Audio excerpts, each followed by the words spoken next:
Hey friend, Graham here from recordingrevolution.com. Hope you're having a fantastic day.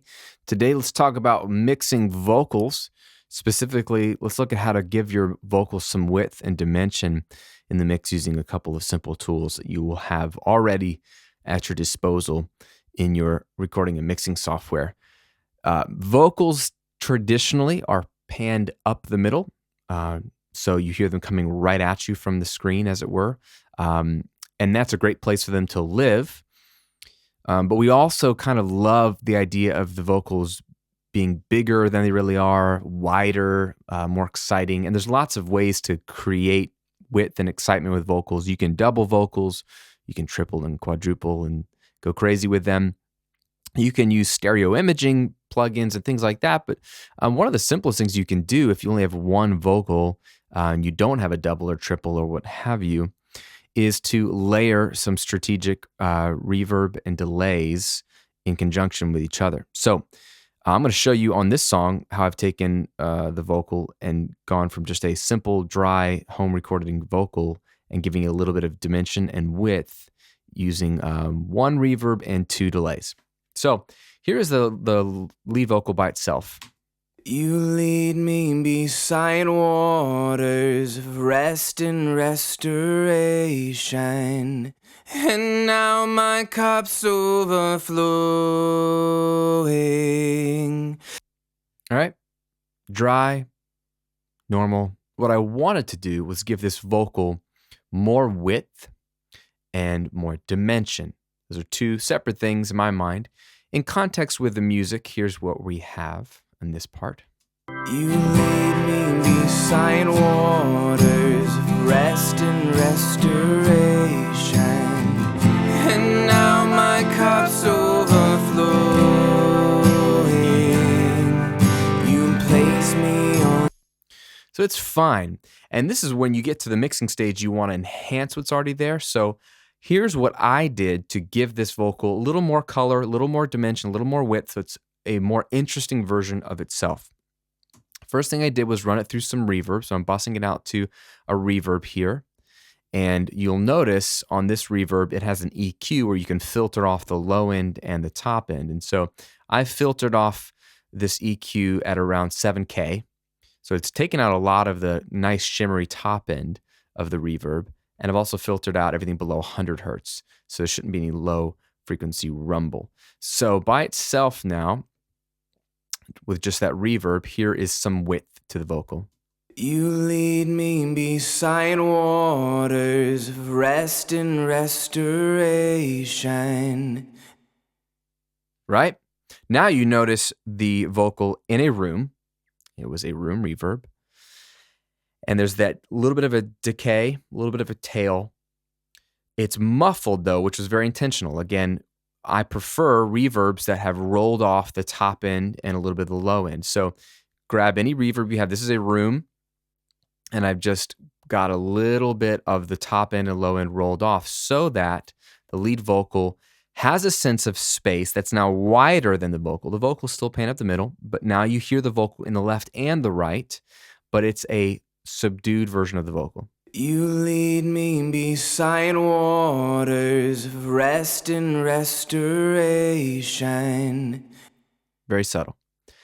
Step number 2 is to move to some delay, specifically a short or slap delay. So I have another track here called Slap, and on it, I've got the Echo Boy Jr., and I just played around with a preset, their tape slap, studio slap wide, 15 IPS.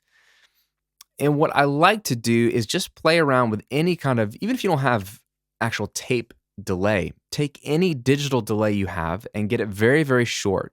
And then what you're going to do is basically dial down the echo time or the delay time to as short as possible that you notice the immediate echo, like it's a slap against a wall. And then you can play with how much slap you prefer in your mix. What I've got here is a little bit of an obvious slap. Listen to it now. You lead me beside waters of rest and restoration, and now my cup's overflow. Right? This is different than reverb because it's a copy, right? It's an echo, but it's a very fast echo. So faster delay times, shorter delay times make a delay sound like you're in a club where there's a brick wall against it, or a small studio space where sound is literally like flutter echo bouncing off the wall. And what you use this for is to create a false sense of space that, oh, okay, I can picture this vocal in a room now, and some of the consonants are bouncing off the wall. You'll notice that I've left this one a little bit brighter than the reverb so that some of the consonants will bounce off. So I've got a darker reverb, that's a room, and then I have a slightly brighter slap delay.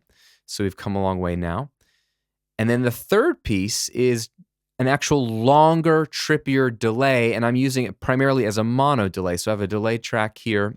I've got Echo Boy again, and I've got the Memory Man preset, and I just played around with how much feedback I wanted and synced it to the tempo of my song. And then this has filters as well, low cut, high cut, very similar to the reverb we looked at a moment ago. And I'll just roll off some of the top end on this as well, because I like long delays to be muffled as well, so they don't compete with the lead vocal. And you'll notice that I've kept this primarily up the middle as a delay.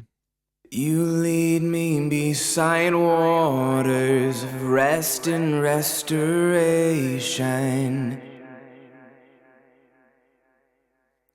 So that is like an obvious effect. I keep it up the middle as a more of a mono delay, because now I want to use this for dimension. Like if the lead vocal is up front, right in your face, that echo and repeat is so muffled and so far away sounding, I want it to just be like straight back into the screen, like far away from you now, like go diving into the screen.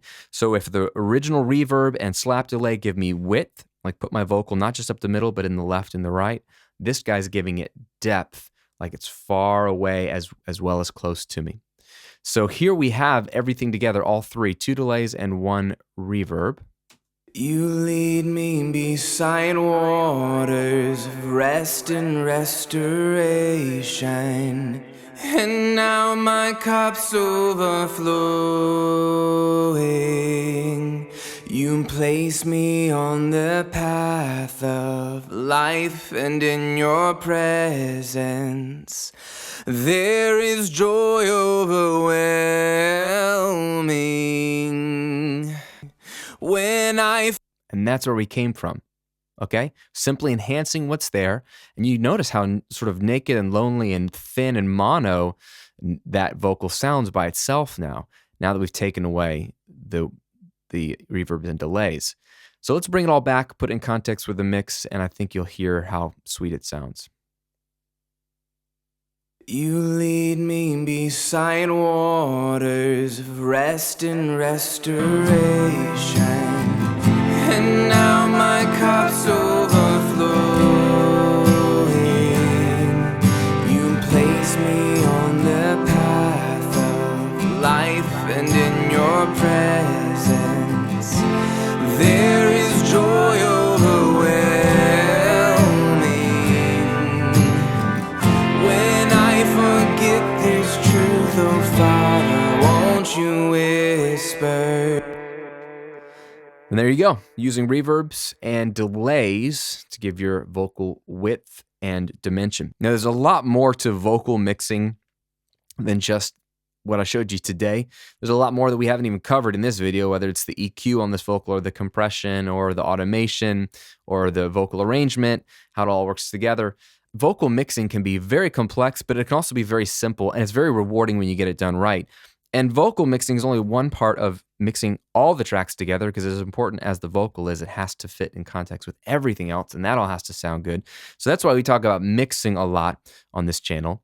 And mixing is only one part of 6 steps in the entire song creation process. As important as mixing is, it's still only one of 6 steps. So there's actually a lot more that goes on than just mixing tips and tricks and plugins, and I know we love that stuff, but I'm trying to always give you the whole big picture of song creation from idea to release, because you can do it all yourself in the home studio these days.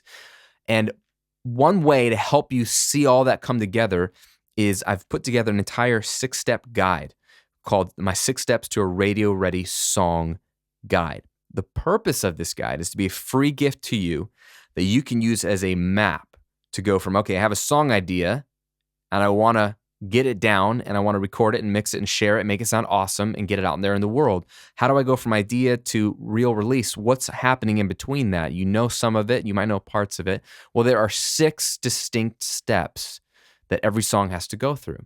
Okay, I don't care if it's Katy Perry, I don't care if it's an orchestral piece. All 6 steps are very, very important, and every song has to go through them. You can't really bypass the steps. So what I did was just outline them for you. So you see step 1 through 6, and then give you some tips, tricks, tutorials, and best steps and best practices for each of those steps, and put it all together in an easy to download, easy to consume PDF guide. That's my free gift to you. So go ahead and download it at radioreadyguide.com. I'll put the link here in the video and in the description box. This is a resource that I want you to hang on to. Print it up if you're old school like me. Put it on your desk next to you while you mix or record or when you've got song ideas. Or just keep it on your phone or tablet. You can pull it up at any point and make sure that you are moving along accordingly and find out where are you in this process. Are you on step 2? Are you on step 5, which is mixing? Where are you in this process? It'll help you know where to go next and make sure you don't skip anything so that your song can sound as good as possible. Radio ready is the term I like to use, a song that's ready to go on the radio sonically.